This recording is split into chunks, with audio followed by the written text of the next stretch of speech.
a day late, but we're persevering nonetheless. It is the April 10th PFF Forecast.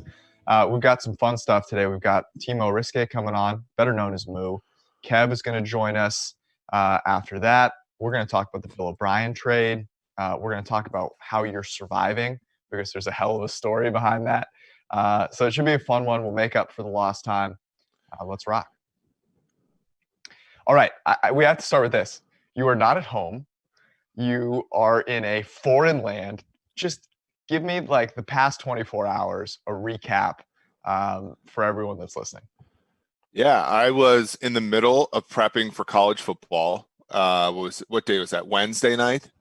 And a big storm hit to the point where my family and I had to spend a significant amount of time in the basement. Power went out, which it's gone out before. Power company says we'll have power by 5 a.m. the next day. We don't. And by the time I got an update, when we get power again, it was like 4 o'clock yesterday, PM. And it said basically midnight today would be when I got it back, which sure, of course. I mean, this is probably points to my privilege, but like I've been basically handling the pandemic fairly well until the point where I could not work or I could not like even just use a computer. And so I was just like, forget this. I drove over to McDonald's, used their Wi-Fi, booked an Airbnb in Covington, Kentucky. I didn't even know. So I figured Kentucky being like not progressive at all was still like allowing people to do Airbnbs. I would have gone with Mike Pence's Indiana second if in a pinch, if I would have had to. So then, yeah, so Covington is literally like just right across the bridge from where you live, basically. Yep. And we got a nice little apartment here. The girls think we're on vacation. And to clean it all out at 7 p.m. last night, we got power back, which. Oh. So my family actually is going home and check the house and stuff. But like, so we got this place. I booked it for like 3 nights because I'm like, there's no freaking way. Right. I'm driving back to my house and then like still not getting to do anything. So yeah, man, it's all the money I made on the stock market the last 3 weeks, I basically just plunged right back into this nice person's Airbnb, which I guess given how much they've taken a crap over the last like month, maybe it's probably for the best. Yeah, I was shocked when first off, part of me had to laugh when you're like, I'm in a McDonald's apartment right now, because the dedication was tremendous, but also like I would not be handling that well. And then I was shocked. I was honestly surprised that there were Airbnbs available. Like I even went and looked up like hotel rooms last night in DC, and there are some. I mean, they're dirt cheap, but there are some, and that surprised me. So I appreciate the grit that you're showing. You'd be rising up my draft board, honestly, right now, because I'd win a staring contest with Pete Carroll, that's for sure. I think yesterday the only thing I could, because like you can't even plug in your phone, so I like drove basically to Dayton and back to charge my phone and like take a call from Pittsburgh for like a radio station. Yesterday was trying, but we will persevere. Luckily, we got all the draft sim stuff done a couple days earlier, so we didn't have it could have been as with this entire thing, the timing was relative. Like if you're going to get shit on, like the timing was at least good. Yeah, man. Yeah, it's a bad time. Quarantine is a bad time to have your power go out. And by the way, that storm, I think, is here right now. There's like some 50-mile-an-hour winds going on outside. So hopefully we make it through this podcast alive. So Brandin Cooks gets traded. We kind of I felt like there was a lot of momentum towards him getting traded. And if you were like, okay, what are some teams that are out there that maybe have some capital that would want to spend it, that could, use another wide receiver? I don't know how far up Bill O'Brien and the Texans would have been on your list. I don't think I would have. I probably should have put them higher given what they've done in the past, but it surprised me quite a bit. Like you ship out DeAndre Hopkins, and then you all of a sudden kind of pay, you pay a premium for a guy that's a way worse receiver. is there any like were you as shocked as I was? Like, this makes no sense to me. No. Well, okay. So I wrote it. I think it's going up on the site relatively soon, but I wrote a response to this. I think the tricky one is when you look.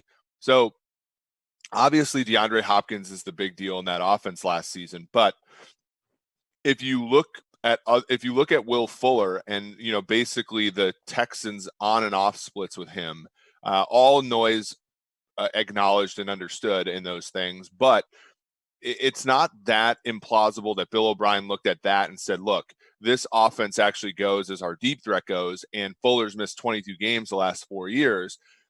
Now, Cooks has missed as many games, but he might be thinking, okay, if we could cobble together two of these guys that can run those deep patterns, I just spent a bunch of money on Randall Cobb, the tight ends. Watson does a pretty good job with the tight ends. Maybe they think they can build that receiving core in the aggregate, but to me, it doesn't make a ton of sense because Cooks and Fuller and kind of Kenny Stills kind of do the same thing.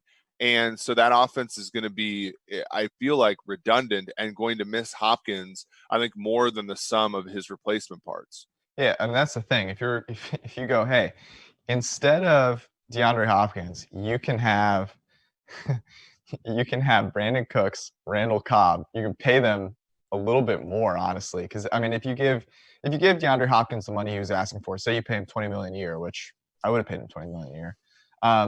Would you rather have DeAndre Hopkins or those two? Like, it's not close to me.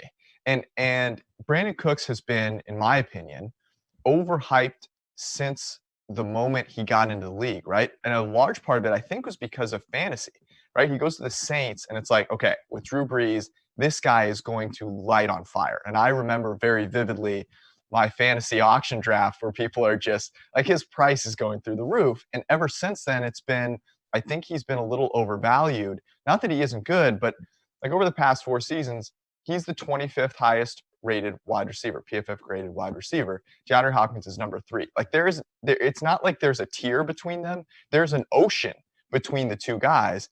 And you mentioned they're going to miss DeAndre Hopkins. They're going to miss him a lot, especially because he played all the time. Like the whole Brandin Cooks, Will Fuller thing is cute, but both those guys are going to miss time. Like that should be something that's taken into consideration too here, I think, is that Brandin Cooks he's not sturdy. Will Fuller is not sturdy. Like, you could very well be going into games with, okay, it's Randall Cobb and Kenny Stills, in which case you should be terrified. Yeah, well, and that's I think the issue is I feel like O'Brien right now is in a position of power, and people in positions of power like folks who they can control, and they'll often sacrifice talent or quality for the control that they can get. And you look at all the players that O'Brien has at the receiving core right now, they're damaged enough where I think he has a decent amount of power over them. Randall Cobb, again. That's such a bad way to put it. I mean, right? good way, but like, that's not what you want to hear. If you go, yeah, the goods on my team are so damaged that at least, they don't have the self-esteem to overcome my power. Right. I mean, but that's exactly, I think, what's going on here. And unfortunately, what that means for Watson, as this is his last year before the 5th-year option, the hard part about this is that they very well could be good. I know we made fun of Jim Nagy for basically saying, when they win the Super Bowl, what is Twitter going to do? But Watson's dealt with a lot worse at times, right? And I just, there's people in the AFC South like making fun of Bill O'Brien, but you need to actually win a division one time before you can make fun of the Texans, because they've won the division all but one season that O'Brien's been the coach. So here's what's, and I'm curious your thoughts here, because I think people see this move and go, okay, this is a move to appease Deshaun Watson a little bit, to be like, hey, we're investing in you. We got you another receiver. Like, don't worry. If I'm Deshaun Watson, I'm sitting there, I'm going, why would I stay with this team? Like, he's not making a decision just based on next year. He's making a decision next year for the future. And this move doesn't help them for the future. Like when Deshaun Watson decides to sign that contract next season, or like that would be a lot of it without Brandin Cooks anyways. And Brandin Cooks is not like why would you not go out and sign one of these receivers that's on the free agent market for far, far cheaper, keep the second round pick, and draft a wide receiver in the second round in one of the deepest classes that we've ever seen that can maybe be on the team when Deshaun Watson is playing at age 30? Like, to me, this was incongruent with what you're actually trying to do if you're trying to keep Deshaun Watson. I think many will view this as it makes Deshaun Watson's chances of staying in Houston higher. I think it lowers them. Yeah. I mean, I mean, somebody as I think good as Deshaun Watson isn't stupid enough to think that this is worthy. It's sort of, it's sort of like when you buy, cheap flowers for a girl, right? Like she can see right through that nonsense, you ever done that? Right? I wouldn't know experience. I only go top shelf, but it's yeah. I mean, he's looking at this entire thing and he's like, okay, well, when I prove everybody wrong and dominate the league, for the next 2 years, and then I get a franchise tag, and then I get another franchise tag, and then I break the bank, then who's going to be laughing now? But there's no way he looks at this entire thing and says, I want to be in Houston for the long haul. I mean, they don't have any. Their defense is garbage, and they don't have any way of replenishing it. They even lost probably one of their best defensive players this year in DJ Reader. Their secondary is old and bad, and just old or bad, depending upon which player you're talking about. And it's not going to get any easier. Last year they got lucky because Jacoby Brissett played in the division, Gardner Minshew played in the division, and I believe they got Mariota at least once. The one game didn't even count, right? The week 17 game, they didn't play their starters. So to me, like, the division gets harder, the defense gets a little bit more exposed. The AFC is even deeper now. You have a first place schedule, so you got to play Kansas City again, and it's just not a good look for the Houston Texans right now. I'm just trying to figure out where Deshaun Watson goes. And I have an interesting one. What if the Chargers can't figure it out and he ends up in LA at some point? Alrighty. We are going to, maybe we'll talk about this a little bit with Timo. We're going to bring on PFF Moo. Got to be like a top 5 nickname, I think. Honestly, he's joining us from Germany. So my first question is, how is quarantine in a totally different country? What's it like? I guess it's just like in the US. So Are you sure? I think so. So it's not really quarantine here, so we can go out, just not meet other people. Yeah. We have, and at least I'm in DC, and like if there's a shred of sunshine, the streets are filled with people walking around. There's not a lot of people driving anywhere, but immediately people go out and they're all walking their dog. And occasionally you see a person who scoots out of the way to make sure there's 6 feet of distance between, but that's really few and far between. I don't know if that's the scene in Covington, Eric, or the scene in Germany, but that's what I'm experiencing here. I've basically taken to every time I do a radio hit or something like that, I basically walk just to get exercise. And the amount of times I've had to look across, walk in the middle of the street instead of the sidewalk because I want to keep 6 feet from the person that's walking by me. And I look at them, I'm saying, hey, I don't think you're abhorrent. I just don't want to touch you at all. It is sort of been the awkward Midwestern theme of my quarantine so far. You're just doing what I do with every smoker that I come across on the sidewalk. All right, Timo, I have to ask, just real quick, your first blush thoughts when you woke up. I guess you would have woken up this morning and seen Bill O'Brien made a trade. Yeah, I've seen it yesterday. You were still awake? Evening. That was late. Yeah, I think it was around 1 a.m. Jesus. here, but I was still awake. Yeah, I mean, I think it wasn't his worst trade this offseason, that's for sure. But I don't really like it because I mean I don't see the value to have like 3 wide receivers on the roster, and none of those is really a wide receiver run. So neither Stills nor Fuller nor Cooks I will number 1 receivers, I guess. So that they need to find another weapon anyway within the next year or so. So yeah, I'm not exactly sure what they are planning to do with their wide receiver group. Yeah, I mean, I think that's sort of what we talked about too, not only from quality perspective, but and I put one of, in the article today, I put one of your heat map things in there. It's like, not only from a quality perspective, but also a style perspective, right? I mean, Stills, Cooks, and Will Fuller all kind of do the same thing. And I know that, they've done a decent job, with throwing the ball to backs and tight ends in Houston. But to look at that offense and to not say that Hopkins was the straw that stirred the drink, I think is a little bit short-sighted. Yeah, I mean, and Deshaun Watson struggles to get the ball out in time anyway, so he has very high sack rate.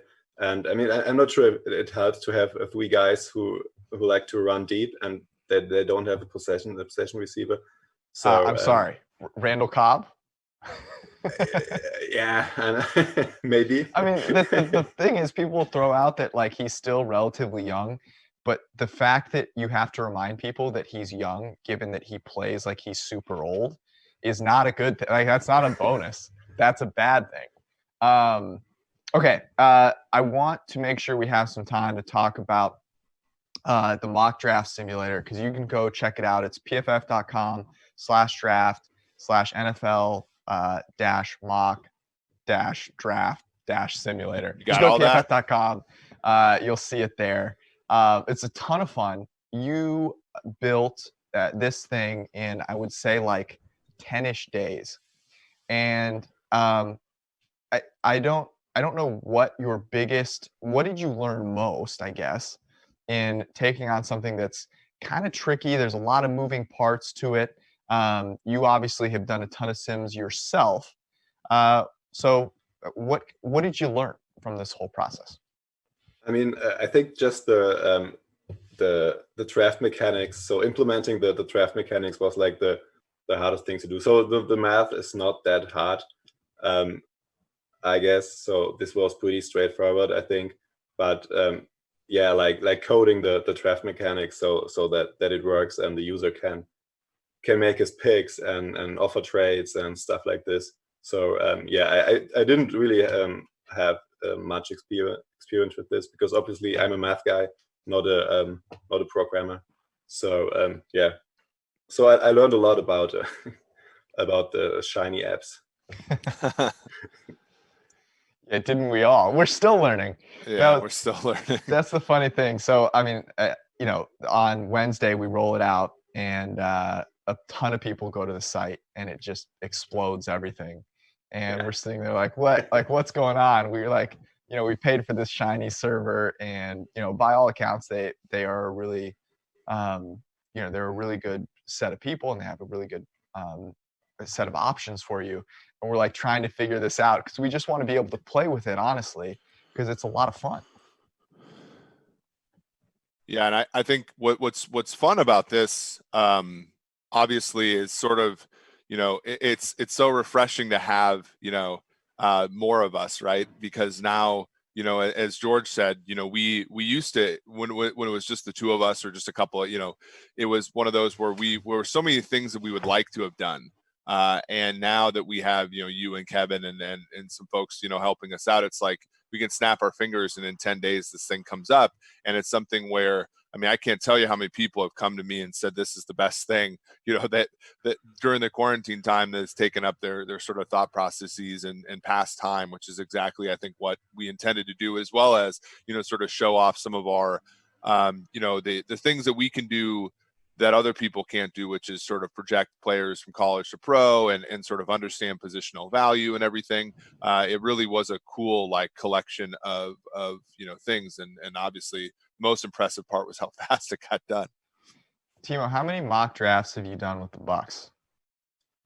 A lot. So but basically every time I tested a new feature, so I've used the Bucks and yeah, so drafted a lot of safeties for them, a lot of wide receivers, because I think that's the positions they have to strengthen for next year.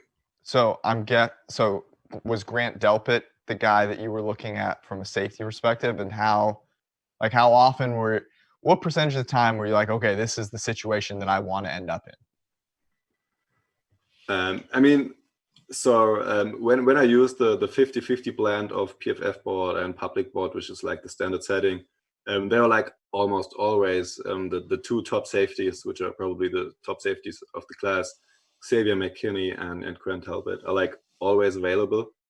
And yeah, using Eric's college to pro projections, these are really good values at 14, and even if I trade it down a few spots to 17 or 20 or even 23, they were often one of them was often available. So yeah, if the Bucks want to go this way, there seems to be some value for them in the first round. Yeah, but in my opinion, one of the coolest things that you thought of doing, which to me I think just simulates the weirdness of the draft. So I did a Kansas City draft, and I traded back from 32 and got to 46, and Justin Jefferson was there.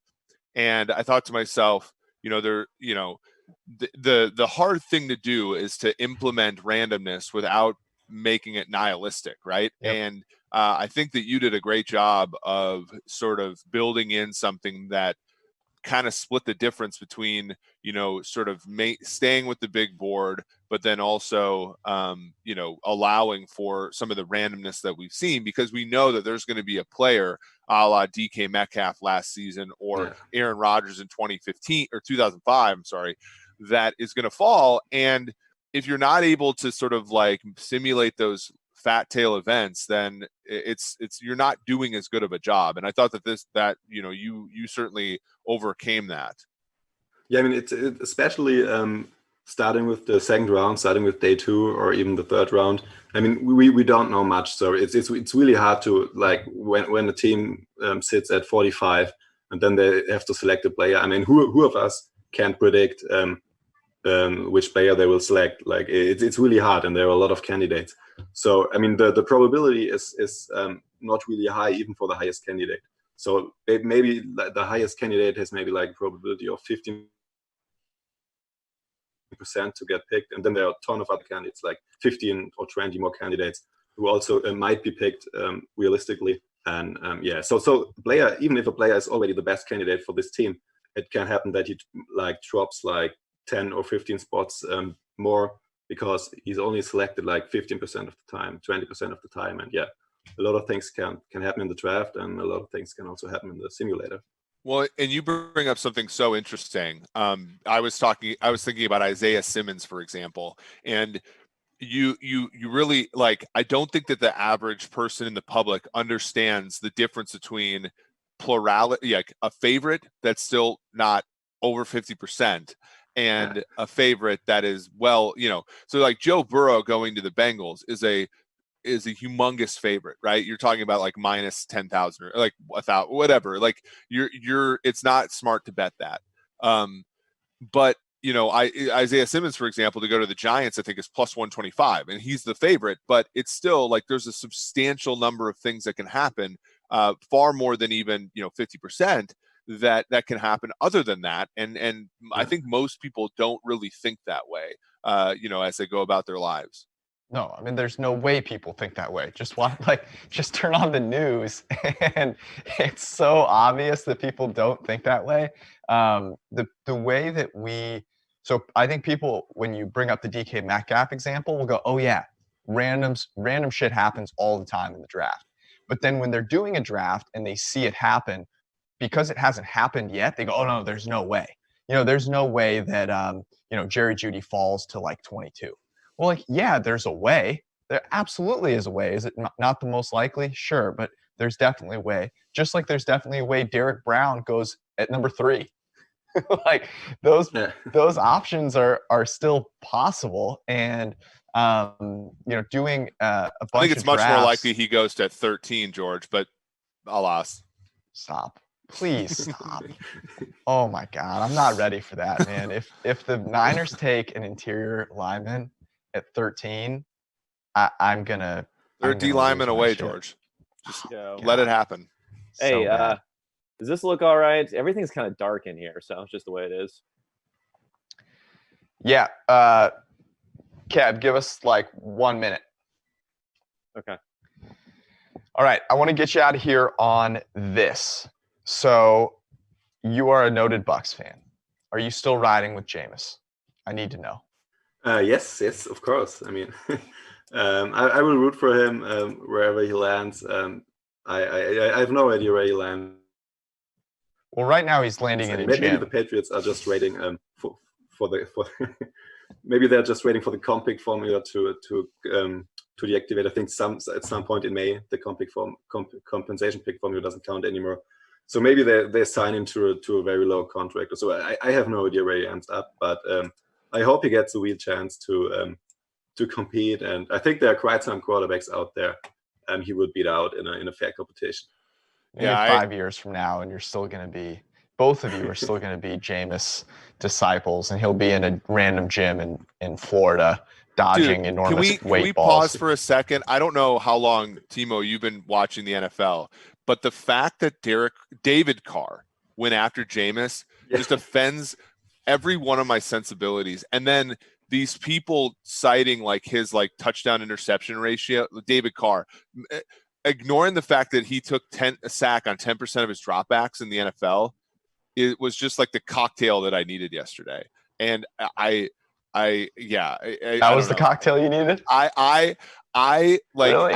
My Jameis love had waned a little bit over just from fatigue over the past month. It reemerged yesterday in defense of, our guy. My God. All right. Well, you guys can spend the rest of your quarantine talking about that behind closed doors. Timo, as usual, thanks for jumping on, and thank you for creating something that I can now spend time doing while I'm sitting at home. If you guys want to check it out, go to pff.com. You can see the mock draft simulator. It's somewhere on the page. You'll find it. Timo, thanks, brother. Bye. Have fun with the simulator. Bye. All right, we're double dipping on the interview slate today. So joining us now, we're all in different locations. At least I'm not at an Airbnb. At least my girlfriend hasn't started charging me rent yet. So 2 gentlemen that are both in remote locations at the moment. Kev Cole, where you look like you're in a wood cabin of sorts, Little House on the Prairie-esque. Yeah. My great grandfather built this house, chopped the wood himself, put it all together. No, actually, this is an Airbnb. I was in New York City. As everyone knows, it's kind of the epicenter of the outbreak here. So, if you talk about forecasting, I was forecasting a bad April and May. So we ended up getting out of there. Right about the time everything was shutting down, a couple of days after the Gobert situation, all that stuff. And we've been here since. Was right on the border of New York and Pennsylvania. Kentucky, Pennsylvania, DC, we're all over the place. Thank God we have the internet, man. It's actually kind of crazy. I think there has been one of the reasons that maybe some people are not taking everything as seriously as before is that you can do so many of the things that you want to do because of, the technological advancements, right? Like people are having happy hours with long lost friends every night because of Zoom, which is what we're on right now. And so maybe it denigrates some of the seriousness of the whole situation. Well, as somebody who didn't have electricity yesterday, I will tell you though, that goes away really fast. Yeah. You start to feel it. I do think it is just a product of our privilege to some degree, right? That we can work remotely and our jobs, as much as I like, I like going into the office, it is sometimes easier to work from home. And and I think, I do think that you're right, though, for some people who are in positions of power that have more of a mouthpiece, everybody's like, hey, it's just a vacation type of thing. And unfortunately, that's not really the reality. Yeah. No, it's not. It certainly is not. Kev, I was going to ask, I have to ask. You are minding your own business, lovely evening in rural Pennsylvania, and you see a tweet that says Bill O'Brien has traded. The first thing that goes through your mind is what? I guess who's the lucky counterparty there? Like who threw out, enough trades? Kind of like in fantasy football, you just throw out these ridiculous trades and someone will eventually click on it. There's always one person in your fantasy football league, like the mark. And you just know that certain guys are going to prey on them from week one before the season starts every single week. And it seems like Bill O'Brien has become that guy. So, congratulations this time to the Los Angeles Rams, who've had their own problems leading up to this as far as managing the cap and things like that. At least they were able to unload a contract, which they probably didn't want in the first place, although they're taking a huge cap hit this year. Yeah, I would the tweet that the Rams, somebody's mark is everybody else's mark, I guess, like, because the Rams were certainly taken by the Baltimore Ravens in the Marcus Peters trade, in many ways by the Jacksonville Jaguars and the Jalen Ramsey trade, but then turnabout, right? And they go ahead and get Bill O'Brien. So yeah, man, I think you're absolutely right. I think the league has sort of identified, like, it used to be this way in hockey quite a bit too, where they're like just this pocket of GMs that sort of just don't know what they're doing, and then they just get bludgeoned every single time. And I don't know if Houston is that bad, but certainly it's become one of those things where it's sort of like the old Washington Redskins of like the 60s and 70s, where they literally never drafted in the first round for like a decade because they're just like, I prefer veterans. Like, that's kind of how, it appears as though Bill O'Brien's operating currently. What this highlighted for me was, because you mentioned those two other trades that the Rams made, but also the signings, right? So they signed Todd Gurley, he's gone. They signed Brandin Cooks, this big extension, he's now gone. And it's like the Rams were trying to capitalize on this window that they had. It's like, well, we have like 3 years to try and win. And if you're too focused on that, you do things that are just really stupid, and you don't realize how quickly 2 years down the road shows up. And you almost always want to have the position of, I'm trying to win in the future. Now, it doesn't necessarily mean like, you're going all out and tanking, but I think that helps you make more shrewd decisions, and not because there's so much variance that if you are trying to go all in on 1 or 2 seasons and things don't go right for you, then you just walk away totally empty-handed. Like, that's where the Rams are right now. Like, there's a legitimate shot the Rams are the worst team in their division, in 5 months.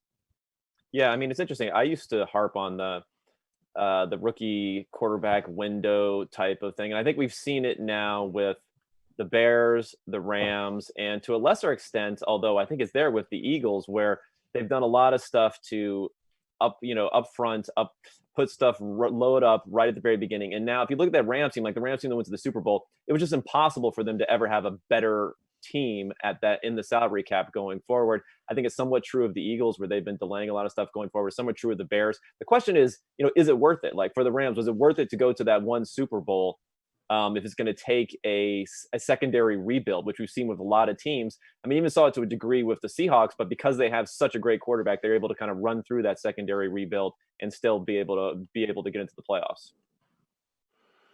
Well, I think the thing is like, when you look at, what is power, what is like power, and it's the ability to have multiple outs, isn't it? And some of these teams just simply have sacrificed power for short-term gain. And unfortunately, I think the answer to your question, Kevin, is no, it wasn't worth it to go to that Super Bowl, because they're not going to sniff it again for a long time. And, we're having the same discussion with, Chris Jones in Kansas City, right? Like, sure, you can make it work. And, people who say, okay, the cap is fake, like, sure, you can make any single deal in the NFL work, but you give yourself so much less power and so much less flexibility in the future if you don't think about, as George said, sort of the future and, what gives you the most flexibility moving forward.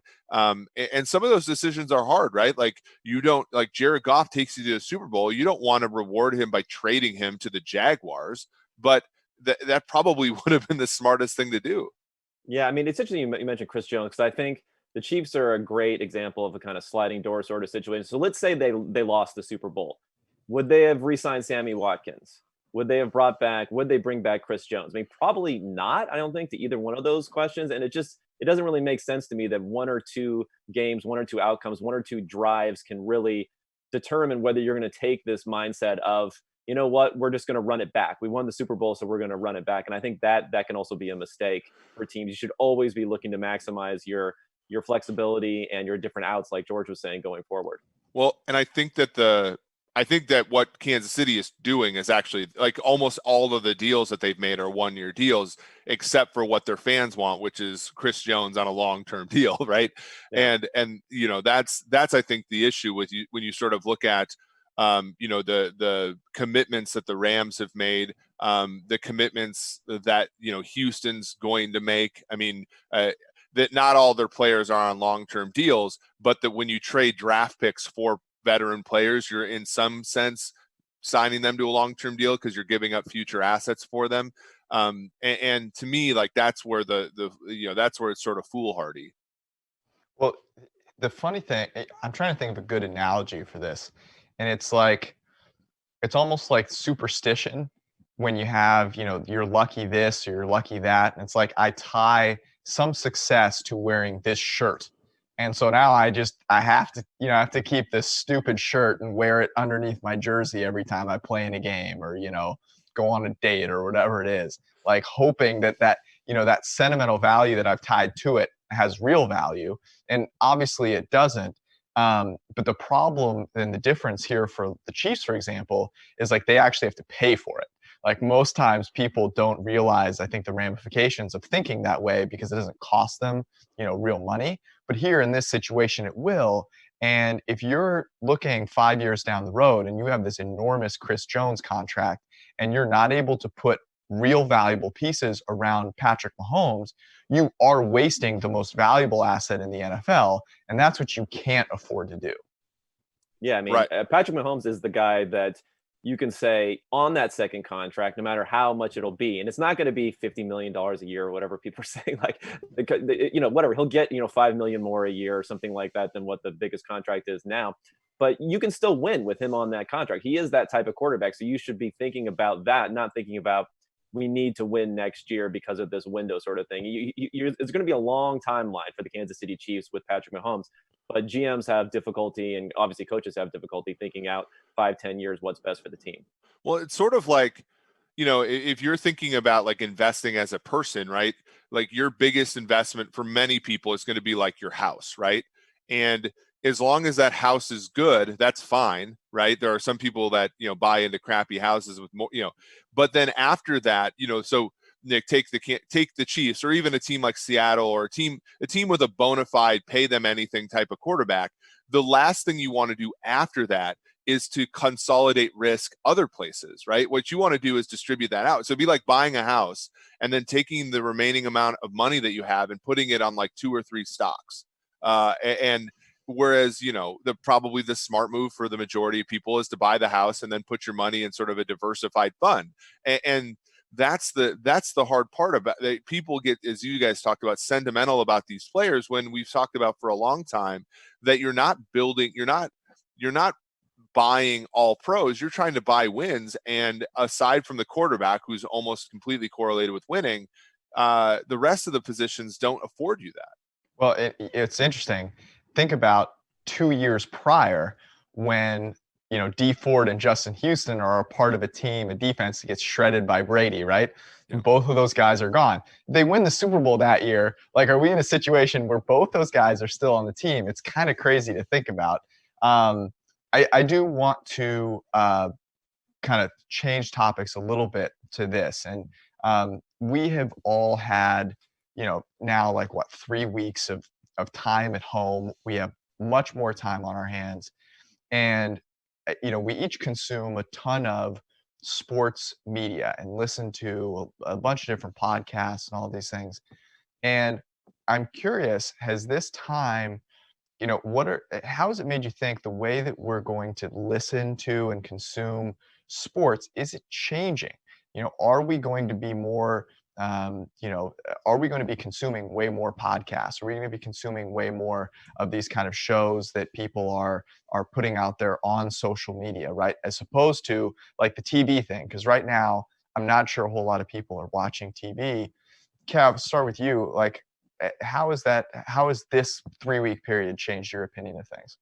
Yeah, it's interesting. I mean, I think people are in different situations. I mean, if you don't have kids, I think it's quite a bit of a different situation. I mean, I have a couple of younger kids who would be in preschool and school from 8 to 6, and now that doesn't exist anymore. And my wife works also, so for that, it's a little bit challenging. I mean, I am consuming more podcasts. I think the question would be, a lot of these sports leagues are thinking to themselves that there's an upside if they can come back early, let's say like the NBA or the MLB, because everyone will be sitting around really desperate for content. I don't know if that's the case. Like, I'm not sure I would watch a Major League Baseball game, even if it was on. I think I enjoy more kind of diversifying some of my interests during this time. And that's what I've found and been able to do. I mean, personally, I am listening to more podcasts, but I was kind of a super user of podcasts before. So it's really just leaning more heavily on what I was doing already. Yeah, I think people, so it's sort of myopic for me to say, people want to, bet on things, play fantasy football, all that kind of stuff. I do think that there's going to be an appetite for live sports as soon as it happens. But I also think that we as a society have decent tastes when it comes to sports. So if they play terrible baseball, in the, Cactus League Park, back to back to back every single day from, July 1 to October 1, like, I don't think that that's going to be all that positive for the league. People already don't watch baseball that much on TV relative to other sports. So I'm with Kevin. I think that, it's probably best to say, okay, what is the minimal quality unit and when can that happen? And if that's NFL on September 1st, that's probably the best course to take. I know that sucks for people who, like the NBA or had futures tickets on, the Milwaukee Bucks or whatever. But like, I don't know, is that, I mean, because I don't think people in the middle of the summer are going to have a huge appetite for 50% of what baseball already is. Well, here's the question that I have. It's like, okay, say you've got some sports coming back and say they are not, what they used to be. Does now the burden get put back on the people creating the content, and where it's like, now my threshold for what I need to hear from an analysis perspective has changed, and I'm expecting to hear a more nuanced angle on how I could bet on something, or I've now, read a bunch of stuff, and the analytical and mathematical appetite for people out there is higher. So they're expecting to hear that in more of the mainstream conversations that they have. I wonder if that could be an impact, right? If it's like, okay, we've had all this time to sit there and digest a bunch of stuff. We realized a lot of it is crap. And now that I get to watch this sport again, it's okay, but your analysis better be awesome or else I'm going somewhere else. Yeah, I think that's a fairly smart thing, and what's cool is that this is kind of the great equalizer. I've mentioned this to you a number of times.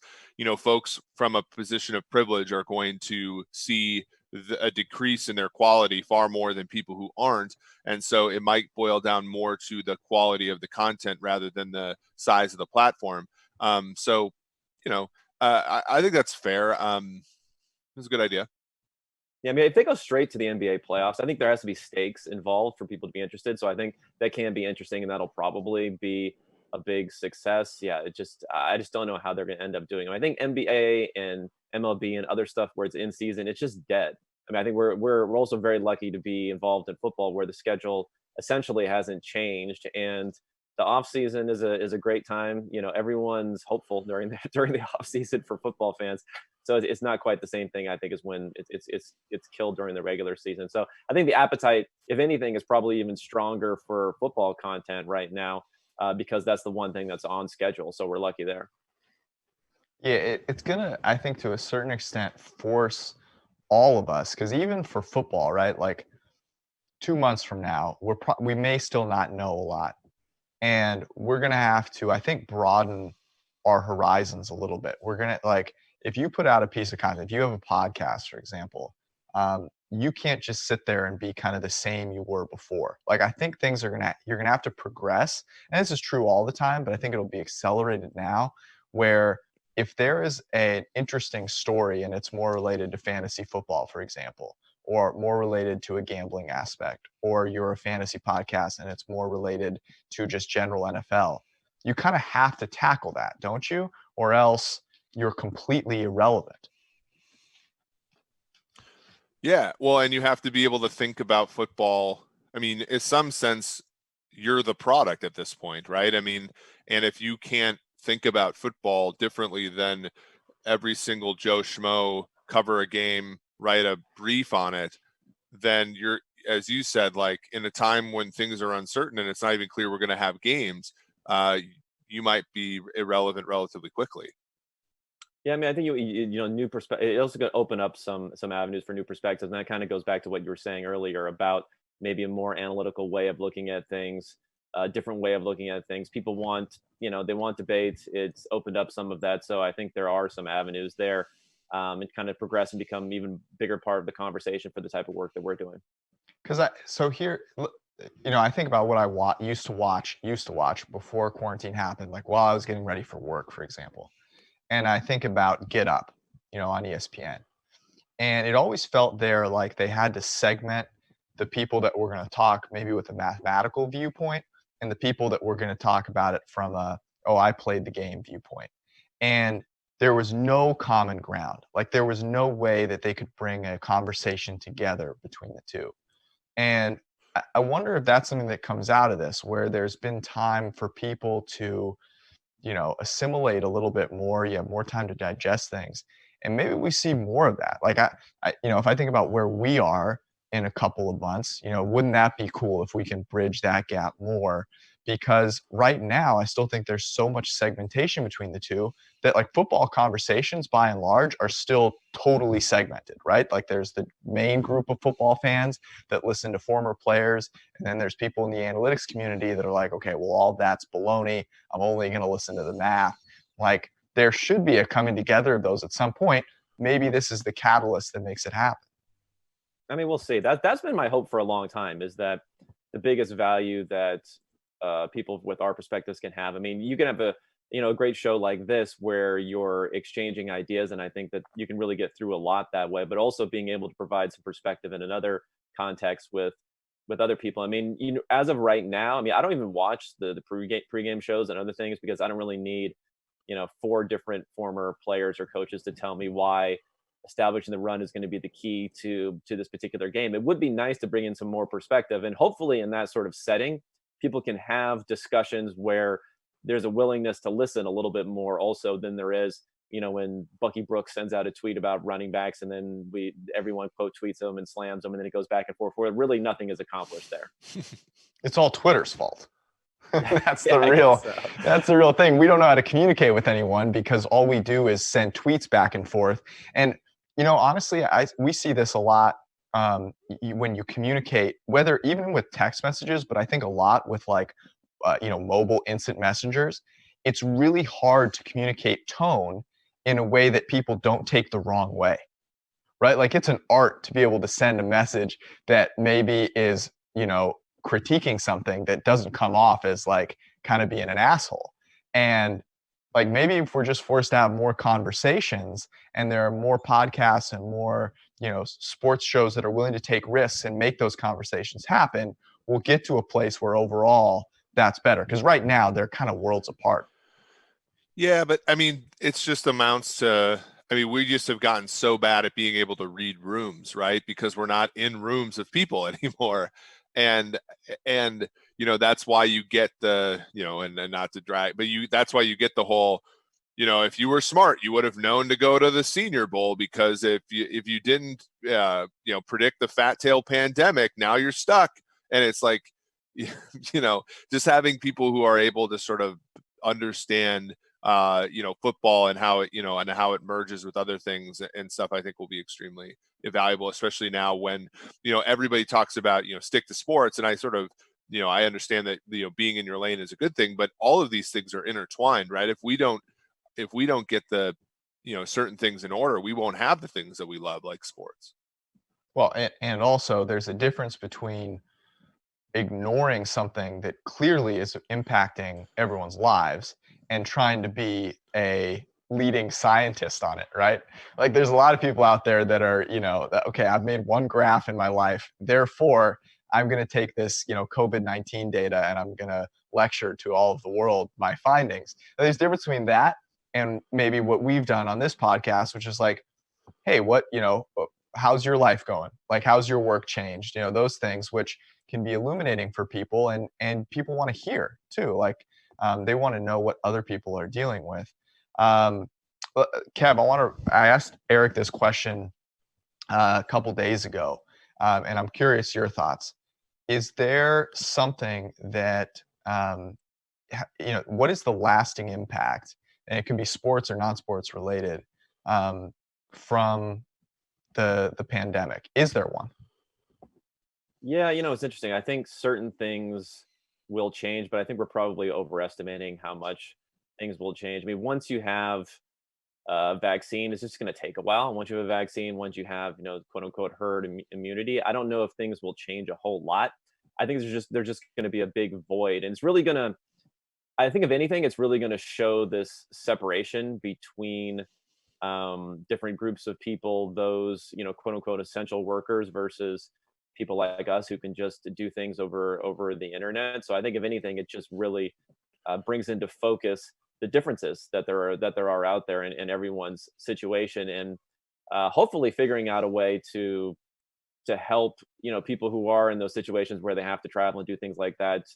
Maybe there'll be more sympathy for those sorts of situations. So I think that's a big thing. But as far as interactions, people saying, the handshake's going to go away, this is going to go away, I don't see that happening. No, that would just kind of be irrational. I'm here for the handshake going away. Well, maybe you want to do antiquated. that. Maybe you want to do that anyway. But I mean, once we I get always go wash this, my hands after. I mean, when I shake someone's hand, I'm very cognizant of the fact that I should probably not touch anything with that hand and should wash my hands. Yeah, I mean, it's weird to me, when I watch something on TV and you just see people shaking hands, I have a reaction to it, the kind of wow, maybe you're even more intense than I am. Well, I'm saying now, right? I'm saying now. I'm seeing it. It just seems so out of place, even though it's a movie, a movie or something like that. It seems so out of place. But if you look back to pictures back in the 1918 pandemic, everyone had masks on. A lot of these things were happening. I think eventually life returns to normalcy. But if anything, it's kind of really shown how big of a separation there are between, what would have been like blue collar workers, although it's not really called that anymore now, and your people who can use telecommuting and things like that.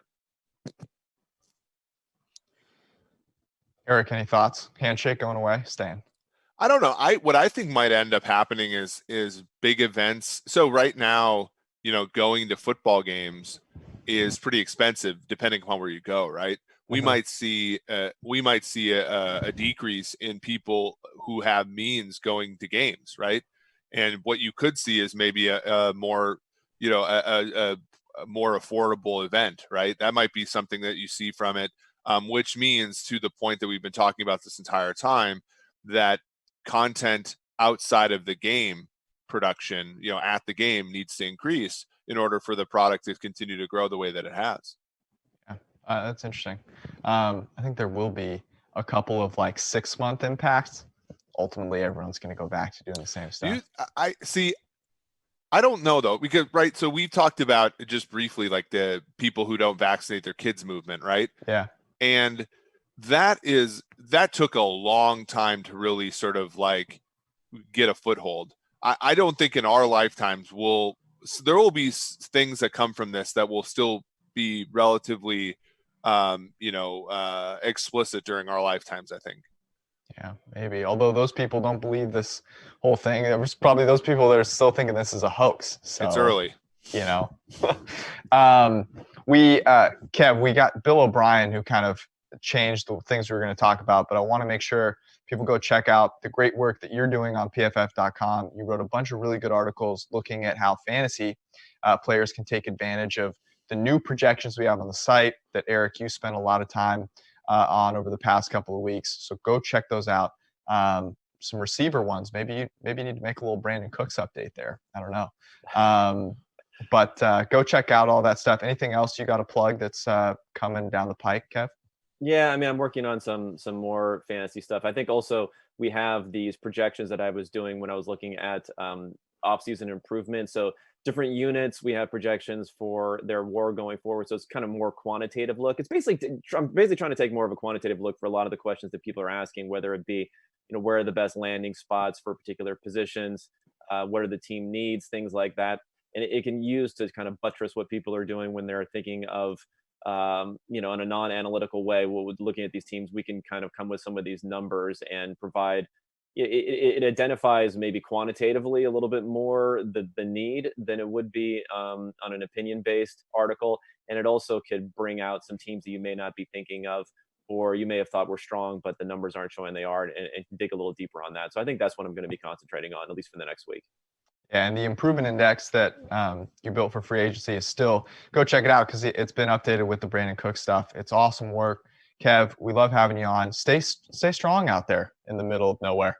Yeah, I'm just out here hunting. Just hunting. Next time I need like a carcass on the wall. Maybe I made like a Rocky, I don't know, was it Rocky 4 or Rocky 3 montage, like training montage? I could probably get one of those going pretty soon. So yeah, I'm working. It's definitely better than New York City. So I'm glad to be out of there with a couple of young kids. Awesome, brother. Stay safe. Thanks for hopping on. Thanks, guys. All right, big thanks to Timo and Kev for hopping on.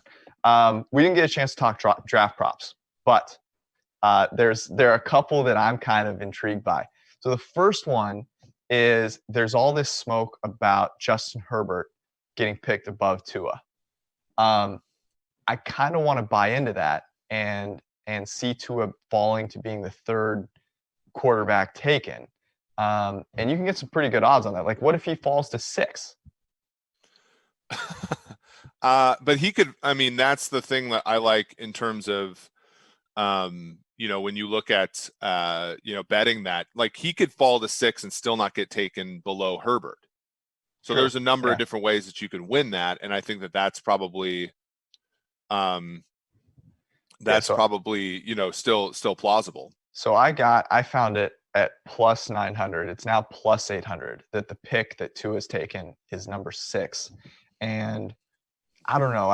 I just had this weird feeling that things are going to be super weird in this draft. Like, there's going to be guys on Zoom, there'll be someone that claims they tried to draft someone else, be like your fantasy league. I swear I pressed the button for this guy and I got this guy.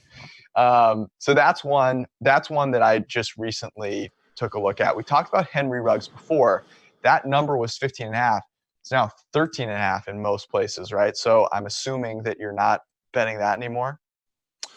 No, I think, in fact, if you are like me and you have a decent amount on 15.5, you probably want to buy a little bit. It's 13.5 back. The only thing that would keep me hesitant from doing that is that 13 is kind of a key number here, right? Because if Ruggs gets by San Francisco at 13, I think he falls further than 15, 16. Mm-hmm. At this point, and we'll talk about Isaiah Simmons as well. At this point, if you have a decent number on Ruggs, you just hold on to it. The value's sort of gone. Okay, I've got another one for you. It's who will be the third pick, and Okudah is the favorite. We've talked about him. Everyone's mocking Okudah to the Lions. So the whole premise there is that, okay, it's Matt Patricia. He's a Bill Belichick disciple. He's going to do what Bill would do. What if Matt Patricia was banging the door for drafting a transcendent edge rusher his entire time in New England? And Bill kept saying, no, Matt, you're an idiot. You don't know what you're doing. It's all about coverage. So now he's got a chance. And Chase Young's there at 3. He's taking Chase Young. Oh, yeah. I when I bet this, I've bet the Tua to 2 and Young to 3 just because they're plus price, and you could certainly see it happening. If a team trades up and takes a quarterback at 2, then there's a really good chance. I think that whomever, and Detroit could trade the pick, and I think that there's a number of different ways. Unlike Isaiah Simmons to 4 to the Giants, there's a number of flexible things that can happen there that I think are plausible and why it's worth betting. So those are the 2 that I just recently bet. Are there any others that you like all of a sudden? Well, so I wrote on the site today that you're looking at Isaiah Simmons. I have a bunch of Isaiah Simmons under 6.5. The issue is now it's all the way out to like -150, -160, as we talked about with Evan the other day. I think there's a really good chance he goes to the Giants at 4, and the Giants don't trade back, right? And so if he's their man, then he's the one that they're going to take there. And I like that a lot. I think that there's a number of different props where you can sort of not have to pay as big of a price. So for example, to the Giants is specifically 125. So you get a little bit of flexibility there. And top 5 pick is actually -110 for Isaiah Simmons. And I think all of those are still pretty good bets to make. Here are a couple of, so I have one more real one that I do kind of like, which is, who is the first offensive lineman taken? And Tristan Wirfs is the favorite now. And that's who I would take first as the first offensive tackle. I think that's who you would take. That's who our mock draft had going as the first offensive tackle. And for that reason, I think it's going to be Mekhi Becton. And Mekhi Becton is like +250. So that's one where I'm going to bet on things that I think are kind of stupid that I believe will happen, because that seems to be something that usually has a high hit rate. Thoughts on that one real quick? Yeah, it's always tough to figure out which stupid thing will happen though. That's part of the problem. But yeah, I think Becton has a better than 1/3 chance of being the first tackle taken, and as such probably is worth that bet. Okay, here's one that I found on Bet Online. Who will the number 1 overall pick hug first? Mom is the favorite. Dad is +250. Girlfriend is +300. Friend is +700. And sibling is +700. What are your thoughts? I mean, I think it's always mom, right? Okay, yes. But I need to know more about Joe Burrow's relationship with his family members. And I think that his dad has been a pretty big outspoken proponent of, how great his son has been. I could be getting this wrong, but I remember some tweets going around. Like, I think his dad bet on him to win the Heisman last year. So I like Dad at +250. But here's the other thing. In this social distancing thing, what if he doesn't hug anybody? Yeah, that's a good. What do you think? I don't. That's not even on the board. Is there an other? See, I think the issue is that at some point, if he ever hugs somebody again, that's true. That's how it's graded. But I also like girlfriend, because even if you are doing like moderate social distancing, maybe your parents are a little further away, you're not going to hug your parents because they're older, but you hug your girlfriend. Yeah, but here's my pushback here. Joe is from Southeast Ohio? Yeah. Kind of a poor neighborhood, kind of and I think traditional values are a little bit stronger, kind of the overarching thing, right? And so if anybody was to hug their mom first, I think it's got to be Joe. Yeah. Okay. All right, I can get with you on that one. There's also like how many cats and dogs will be shown, and it's anyone like, so this would theoretically be in the players' rooms, right? Mm-hmm. Like a cat or a dog. I'm wondering if maybe a head coach would have a cat or a dog with them in their Zoom room, but I just don't feel like anyone's gonna have like a pet in there. Maybe I'm an idiot, but that's my thought. Yeah, I think though everybody likes to be sort of like a normal person on these things, right? So sure. Hey, look, I have a cat sort of makes these people look like a normal person. Hey, look, I have a cat is weird. I don't think so. I mean, I think people like other people sort of looking at them in a certain way. Okay. You know. All right.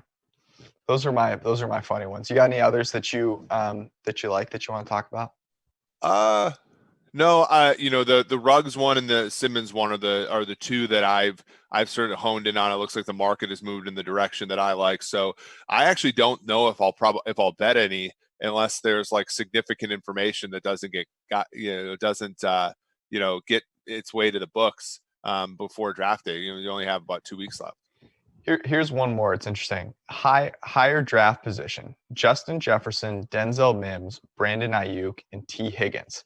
Now the Brandon Ayuk is probably out of that, but Justin Jefferson is minus 250, Denzel Mims plus 250, T. Higgins plus 900. Yeah, I mean the depending upon your risk threat. I mean the Higgins one is the play because it's obviously there's far more than I think the implied probability there that he'll make it. That's one that I like. Okay. Anything that, I mean, we talked about your situation. I just want you to be well and get back to a place where you have some semblance electricity. of normalcy. Yeah. Yeah. So stay well. We'll be back on the pod on Monday, God willing. You know what we should do on Monday? We talked about this. We should do like the 5 things, 5 most bored, crazy things that quarantine has made us do. Because I think you'll have a good list. It significantly mess with my sleeping patterns. Yeah. Yeah, I need to hear about your sleeping patterns. I've been doing some weird exercises. It's a weird world, man. Anyways, we'll be back with you on Monday. Thanks for tuning in, and we'll catch you guys later. Stay safe.